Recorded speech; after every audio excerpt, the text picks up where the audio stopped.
Wer rettet die Welt? Der Ö1 Festival Podcast zur Klima Biennale Wien. Willkommen beim Ö1 Podcast zur Klima Biennale. Das erste Klimakunst-Festival, das sich mit einer nachhaltigen und lebenswerten Zukunft auseinandersetzt. Bis 14. Juli finden Dialoge, Ausstellungen und Projekte in Wien und einigen Teilen Österreichs statt. Eine Auswahl der Projekte stellen wir in diesem Podcast vor. Etwa die Hauptausstellung der Klima Biennale mit dem Titel Songs for the Changing Seasons, also Lieder für die wechselnden Jahreszeiten, die am Areal des ehemaligen Wiener Nordwestbahnhofs zu sehen ist.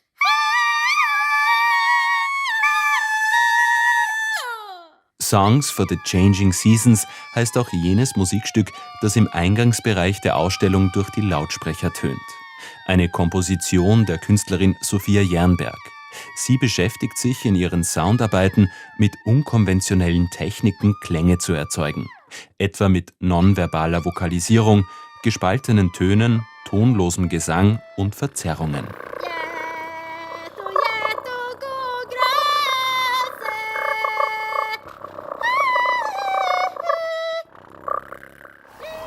She is the genius of the title. Well, I think we had this idea that after the show called Persons, we would do a show called Seasons that picked up on some of the sort of missing gaps of the first one. Die Kuratorinnen Philippa Ramos und Lucia Pietrojusti arbeiten seit mehreren Jahren an gemeinsamen Ausstellungen. Persons, das Vorgängerprojekt von Songs for the Changing Seasons, zeigten sie 2022 bei der Biennale Gardenia in den Dolomiten. Wie der Titel vermuten lässt, ging es damals um verschiedene Formen der Persönlichkeit, jedoch angewandt auf die umliegende Natur und das nichtmenschliche Leben. Ein zweiter Ausstellungsstrang beschäftigte sich mit der Koexistenz von Mensch und Tier, mit Migration und der Transhumanz, also der Wander-Weidewirtschaft, die auch stark von Klima und Jahreszeiten abhängt.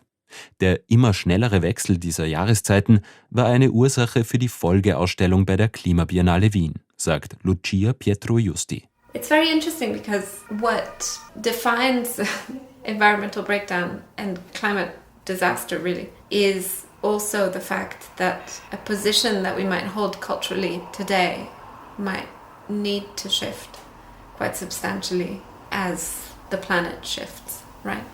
And so I remember very clearly that up to a few years ago there was a sense of the necessity or the obligation to have hope, this idea of active hope and Joanna Macy's concept.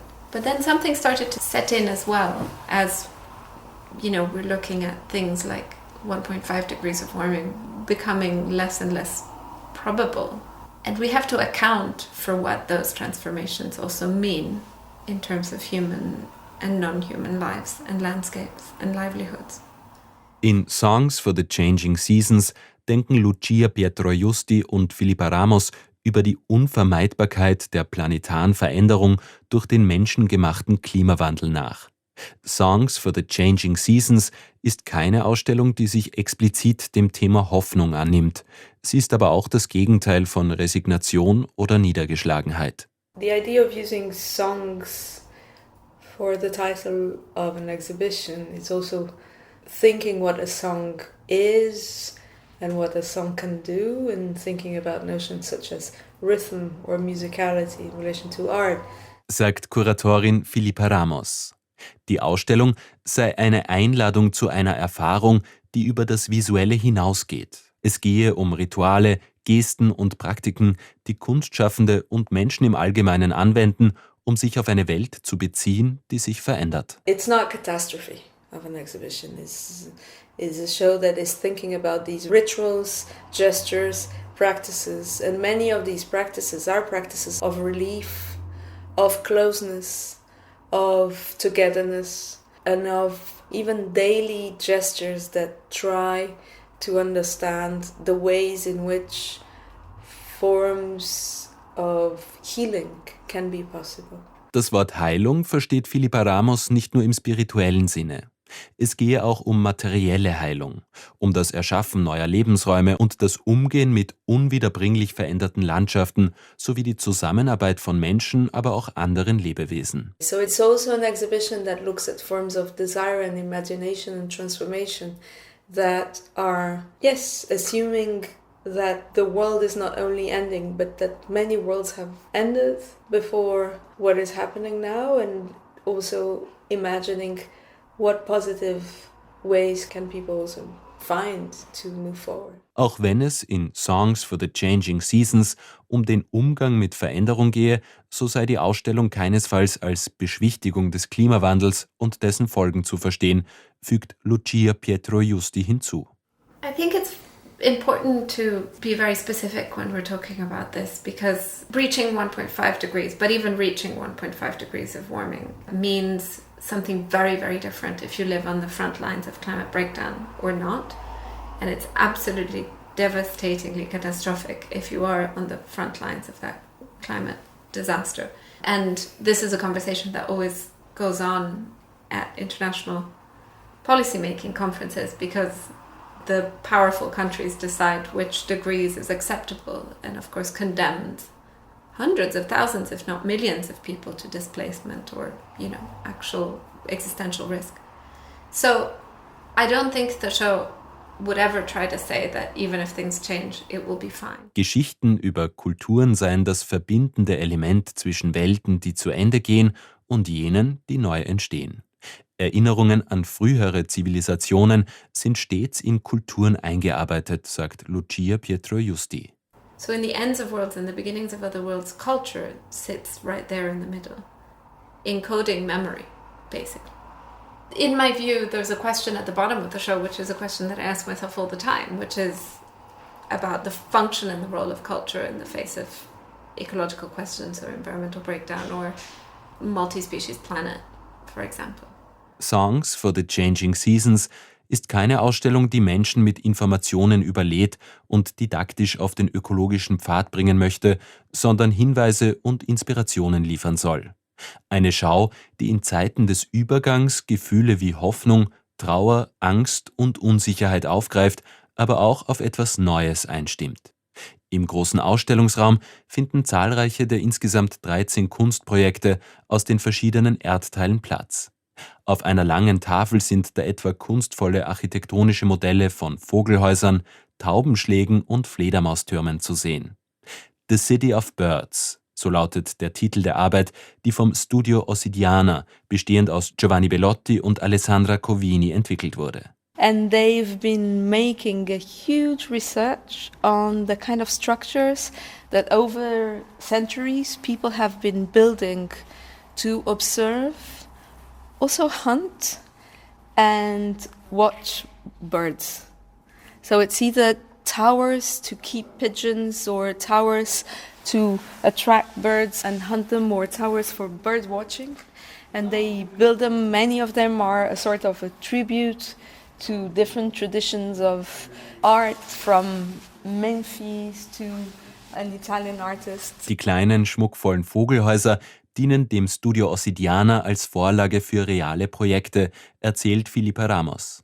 Im Amsterdamer Vondelpark schwimmt seit einigen Jahren etwa die Skulptur The Bird's Place und beherbergt verschiedene Vogelarten. So this is exactly a work that plays on different scales of times and also physical scales, and looks at systems that humans have been experimenting with over the times to attune themselves with animals, but also to create forms, to observe them, to care for them, also to attract them.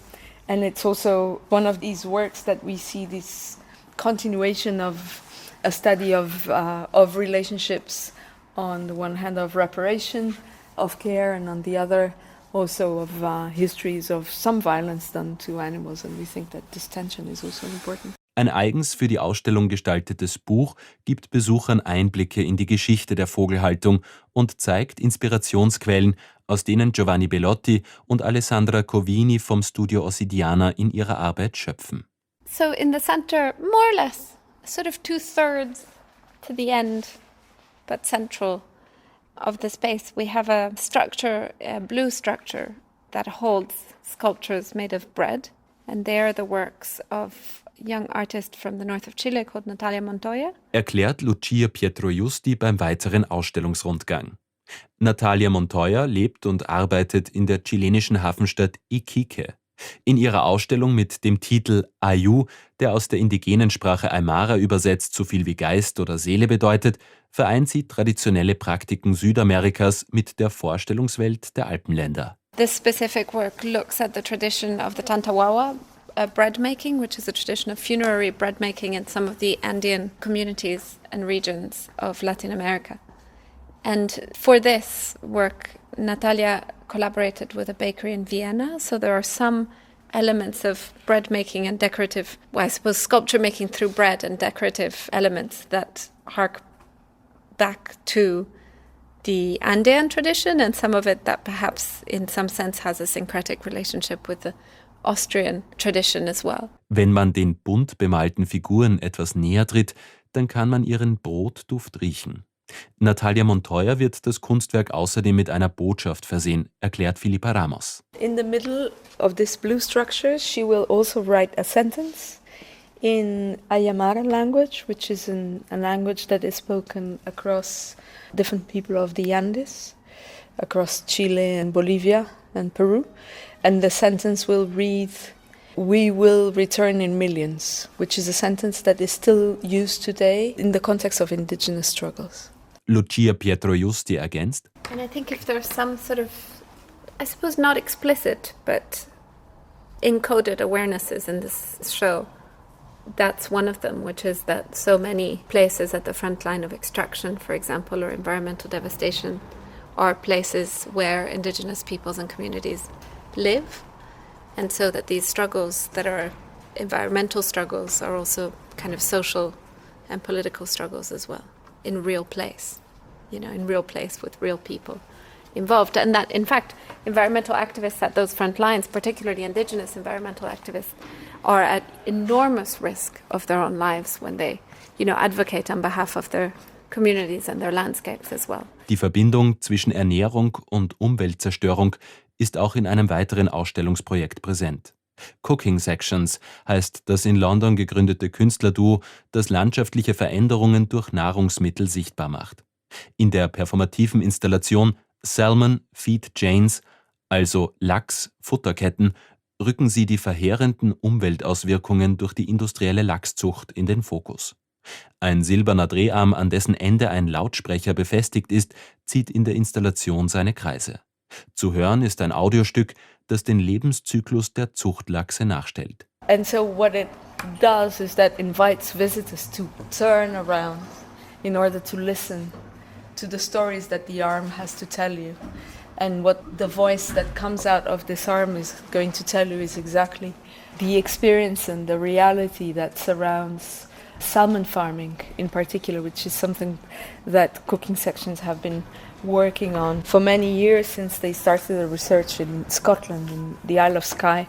And they've been, I would say, obsessed with salmon farming and with the damages of salmon farming to the environment. Maybe it's nice also to include a bit. To feed someone is to nourish, sometimes against their will, until they are fed up. Salmon are fed up with feed, fed up but ground down, full yet never satisfied. Songs for the Changing Seasons vereint Kunstprojekte, die sich mit den Veränderungen der Umwelt auseinandersetzen. Auch wenn es um diese drastischen Folgen der Klimaerwärmung geht, steht im Ausstellungskonzept von Lucia Pietrojusti und Filipa Ramos das Vergnügen und das Erleben und Bewusstwerden der Natur im Vordergrund. It's that pleasure principle that gives you the uplift that is kind of necessary to love the planet, to love nature, to love all beings, to love each other, to love humans, to love the places we inhabit, to just, to pay attention. Und das war Wer rettet die Welt? Der Ö1 Festival Podcast zur Klima Biennale Wien. mit Till Köppel.